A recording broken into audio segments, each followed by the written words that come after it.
दोस्तों, राजस्थान में विधानसभा की 7 सीटों पर उपचुनाव हो रहा है। बीजेपी की तरफ से 6 सीटों पर उम्मीदवारों का पहले ही ऐलान कर दिया गया, लेकिन जैसे ही उम्मीदवार की सूची सामने आई, बगावत हो गई। 6 में से 5 उम्मीदवारों को बगावत का सामना करना पड़ रहा है। और वैसे भी राजस्थान बीजेपी का इतिहास पहले ही बीजेपी को डरा रहा है। राजस्थान में जब भी उपचुनाव होते हैं तो बीजेपी को ज्यादातर मौकों पर हार का सामना करना ही पड़ता है। सरकार बीजेपी की हो या फिर कांग्रेस की, उपचुनाव में बाजी बीजेपी हारती ही रही है। यानी उपचुनाव में बीजेपी हारती है। ऐसे में जब 7 सीटों पर विधानसभा के उपचुनाव हो रहे हैं तो कहा जा रहा है कि बीजेपी एक बार फिर से इतिहास दोहराती दिख रही है, क्योंकि पार्टी के अंदर बड़ी बगावत शुरू हो गई है। तो कैसे अपने ही बुने जाल में बीजेपी फंसती दिखाई दे रही है, हम आपको बताने वाले हैं। आपको बता दें कि सीएम भजन लाल संकट में दिखाई दे रहे हैं। संकट तो दोनों तरफ है। पहला, उन्हें इतिहास से लड़ना है जो बीजेपी के हमेशा से खिलाफ है, और दूसरा, पार्टी के अंदर अपने विरोधियों से भी उन्हें संकट है। भजन लाल शर्मा को सीएम बने 1 साल का समय हो चुका है, और इस 1 साल में उनके नाम कोई बड़ी उपलब्धि नहीं दिखाई दी है। और असफलता की बात करें तो फहरिस्त बहुत बड़ी हो जाएगी, और सबसे बड़ी असफलता तो लोकसभा चुनाव में मिली, जो अभी 6 महीने पहले हुए। बीजेपी राजस्थान में तीसरी बार क्लीन स्वीप का दावा कर रही थी, लेकिन जब चुनाव परिणाम सामने आए तो पार्टी की जमीन ही खिसक गई। 25 में से 11 सीटें ही उसके हाथ से फिसल गई। अब विधानसभा उपचुनाव में भी हालत सुधरती दिख नहीं रही है, क्योंकि पार्टी के अंदर हर सीट पर बगावत छिड़ गई है। दरअसल पार्टी की तरफ से इस बार नए उम्मीदवार उतारे गए हैं, और जिन लोगों को 2023 में टिकट दिया गया था, इस बार उनके टिकट काट दिए गए हैं, और यही बगावत का सबसे बड़ा कारण दिखाई दे रहा है। एक सीट पर बीजेपी उम्मीदवार की जान चली गई थी, टिकट विधायक के परिवार को ही मिल गया है, और बगावत वहां भी दिखाई दे रही है। तो सबसे पहले शुरुआत करते हैं झुंझुनू सीट से। अब झुंझुनू सीट पर बीजेपी ने राजेंद्र भाऊ को प्रत्याशी घोषित कर दिया है। पिछले चुनाव में भाऊ ने पार्टी से बगावत करके निर्दलीय प्रत्याशी के रूप में चुनाव लड़ा था। भाऊ की बगावत का असर यह हुआ कि यह सीट बीजेपी की जगह कांग्रेस जीत गई। बीजेपी के उम्मीदवार बबलू चौधरी को यहां से हार का सामना करना पड़ा, और बबलू चौधरी दूसरे नंबर पर आए। लेकिन अब भाभू को टिकट मिला है तो बबलू चौधरी ने भी जैसे को तैसा वाला सुलूक करने का यहां ऐलान कर दिया है। उन्होंने भाभू के सामने निर्दलीय चुनाव लड़ने की बात कह डाली है। बबलू ने साफ कर दिया है कि इस सीट पर उनके बिना बीजेपी की टिकट पर कोई दूसरा उम्मीदवार चुनाव नहीं जीत पाएगा। अब बात करते हैं दूसरी सीट यानी रामगढ़ सीट की।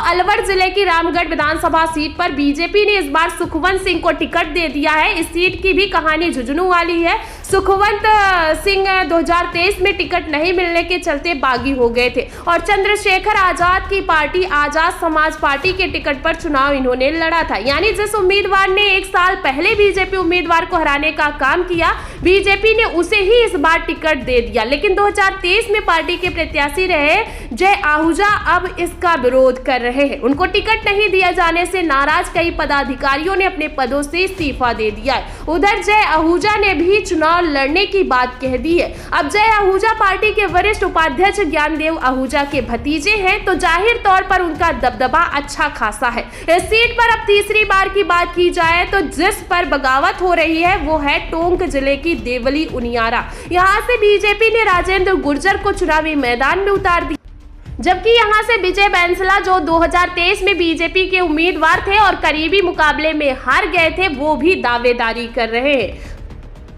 अब इसके बाद से तो बैंसला को जो भी समर्थक हैं वो पार्टी के उम्मीदवार का जमकर विरोध कर रहे हैं। बैंसला के समर्थक पिछले 2 दिन से अलग अलग स्थानों पर पानी की टंकी पर चढ़कर प्रत्याशी बदलने की मांग कर रहे हैं, और ऐसा करते हुए बैंसला को टिकट देने की भी मांग कर रहे हैं। कहा जा रहा है कि बैंसला निर्दलीय चुनाव लड़ने पर विचार कर रहे हैं। यानी अगर बीजेपी ने अपना फैसला नहीं बदला तो बैंसला निर्दलीय चुनाव मैदान में उतर जाएंगे। अब बात करें सलूम्बर सीट की, तो इस पर बगावत नहीं हो, इसलिए बीजेपी की तरफ से सहानुभूति कार्ड खेलने की कोशिश की गई। अमृतलाल मीणा जो 2023 में विधानसभा चुनाव जीते थे, लेकिन बाद में उनकी जान चली गई, जिस कारण से यहां पर उपचुनाव कराया जा रहा है। अब बीजेपी ने सिंपैथी कार्ड खेलने के लिए अमृतलाल मीणा की पत्नी शांता देवी मीणा को यहां से टिकट दे दिया।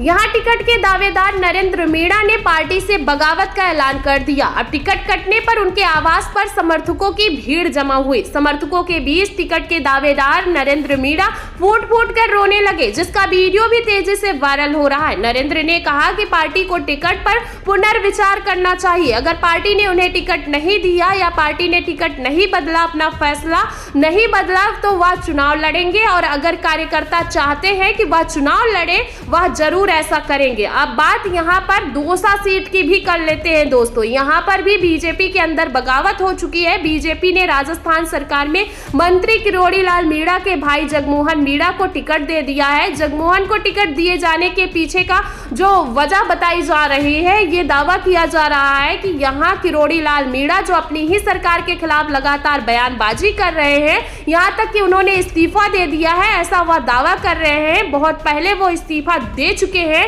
लेकिन सरकार उनका इस्तीफा ना तो मंजूर कर रही है और ना ही मंजूर ये करवा रहे, लटका के रखे हुए हैं। और किरोड़ी लाल मीणा बीजेपी के लिए बहुत ज्यादा जरूरी है, इसलिए उन्हें खुश करने के लिए बीजेपी ने यह कदम उठाया है।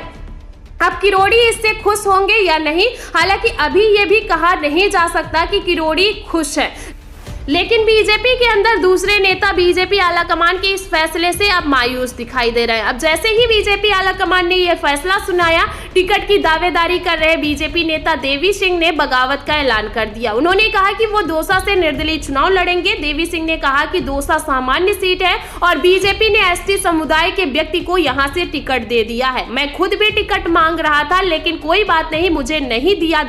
दौसा जिले में 3 सामान्य वर्ग की सीट दौसा, महुआ और बांदीकुई में भी पहले सामान्य वर्ग के उम्मीदवार को टिकट नहीं दिया, जिसे हमने बिना बगावत के सहन भी किया। अब जिले में एकमात्र दौसा सीट ऐसी थी जहां उम्मीद थी कि बीजेपी सामान्य वर्ग का यानी जनरल कैटेगरी का उम्मीदवार उतारेगी, लेकिन बीजेपी ने ऐसा नहीं किया। अब इसी के चलते उन्होंने बगावत करने का ऐलान कर दिया और ये कह दिया है कि वो निर्दलीय चुनाव लड़ेंगे। वहीं देवी सिंह भाटी को वसुंधरा राजे सिंधिया का समर्थक भी कहा जाता है। 1 साल पहले ही उनकी बीजेपी में वापसी हुई थी।